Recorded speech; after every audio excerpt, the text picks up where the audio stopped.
Bien-aimés dans le Seigneur, bonjour, je suis Carlos Rekandé pour 5 minutes avec Jésus-Christ.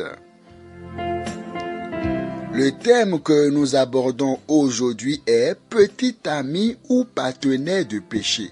Petit ami ou partenaire de péché. Depuis le temps de Jean-Baptiste jusqu'à présent, le royaume des cieux est forcé, et ce sont les violents qui s'en emparent. Malheur à la terre et à la mer, car le diable est descendu vers vous animé d'une grande colère, sachant qu'il a peu de temps. Eh bien, le diable est en train d'augmenter les stratégies, ses ruses pour envoyer le grand nombre en enfer, et il n'est pas distrait dans cette tâche qu'il accomplit.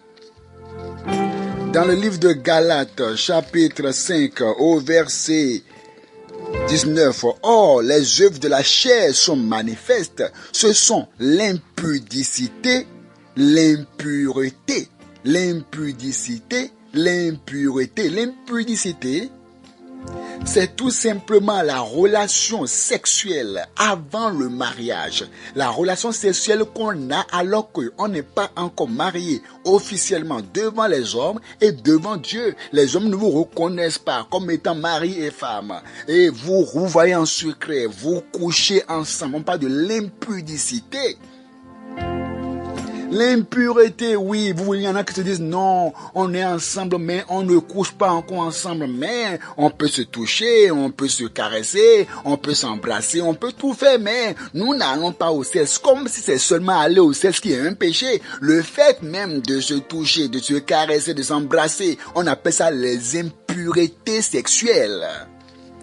Et dans le verset 21, la Bible nous dit, je vous dis d'avance, comme je l'ai déjà dit, que ceux qui commettent de telles choses n'hériteront point le royaume de Dieu. Oui, certes, tu peux évoluer dans ce monde, avoir de l'argent, l'honneur, la gloire, les diplômes, les titres, tout, mais tu finiras en enfer. Ça peut paraître loin quand on te parle de l'enfer, ça peut paraître lointain, mais tu vas atterrir là-bas si tu ne laisses pas cette affaire, que tu ne te répands pas de tes péchés aujourd'hui.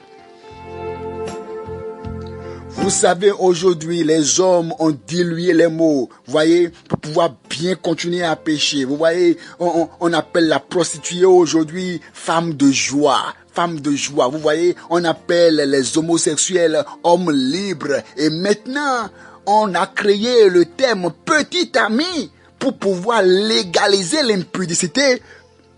Pour légaliser l'impureté, on parle de petit ami, mais en réalité, ce n'est pas petit ami devant Dieu, c'est un partenaire de péché. Celui qui n'est pas marié devant Dieu, devant les hommes, mais qui a un garçon à côté, qui a un homme à côté, une fille à côté, ils se voient, se touchent, se font tout, c'est que tu as un partenaire de péché. Et lorsque tu as un partenaire de péché, la finalité sera quoi? Sera l'enfer, la perdition éternelle. Si on veut se marier devant Dieu, devant les hommes, il faut suivre la procédure normale dans votre assemblée. Eh bien, Dieu connaît les fiançailles, Dieu connaît le mariage, mais Dieu ne connaît pas l'affaire de petit ami, non. Dieu ne connaît pas ça. Au contraire, tu as un partenaire de péché. Dis plutôt que tu as un partenaire de péché, quelqu'un avec qui tu es en échauffement pour aller en enfer.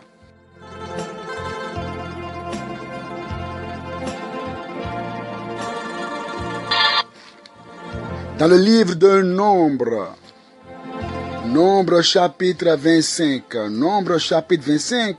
lorsque nous lisons au verset 6, parce que là, les enfants d'Israël avaient commis un péché et ils étaient devant Dieu en train de supplier Dieu. Mais pendant que les gens suppliaient Dieu, il y a un jeune garçon qui lui aussi, au lieu d'être là pour supplier Dieu, qu'est-ce qu'il fait? Il va prendre sa go, il prend une go et il passe devant tout le monde. Dans Nombre 25, verset 6, « Et voici un homme des enfants d'Israël vint et amena vers ses frères une Madianite sous les yeux de Moïse et sous les yeux de toute l'assemblée des enfants d'Israël, tandis qu'il pleurait à l'entrée de la tente d'assignation. » Pendant que tout le monde pleurait sur ses péchés pour dire, oh Dieu, sois apaisé, lui, il prend celle qu'il appelle peut-être sa petite amie, mais qui en réalité est son partenaire de péché, et ils vont dans la chambre, ils se mettent à coucher. Verset 7. À cette vue, Phiné, fils d'Éléazar, fils du sacrificateur Aaron, se leva du milieu de l'assemblée et prit une lance dans sa main. Il suivit l'homme d'Israël dans sa tente et il les paissa tous les deux. Pendant que les deux couchaient ensemble, Phiné prit sa lance et il les perça. Et les deux étaient morts ensemble. Et ça, Dieu avait approuvé ça. Si en commettant l'impudicité tu mourrais, eh bien tu l'auras voulu. Pourquoi continuer aujourd'hui à parler de petit ami si Dieu ne reconnaît pas petit ami? Dis plutôt que tu as un partenaire de péché, quelqu'un avec qui tu es en échauffement pour aller en enfer.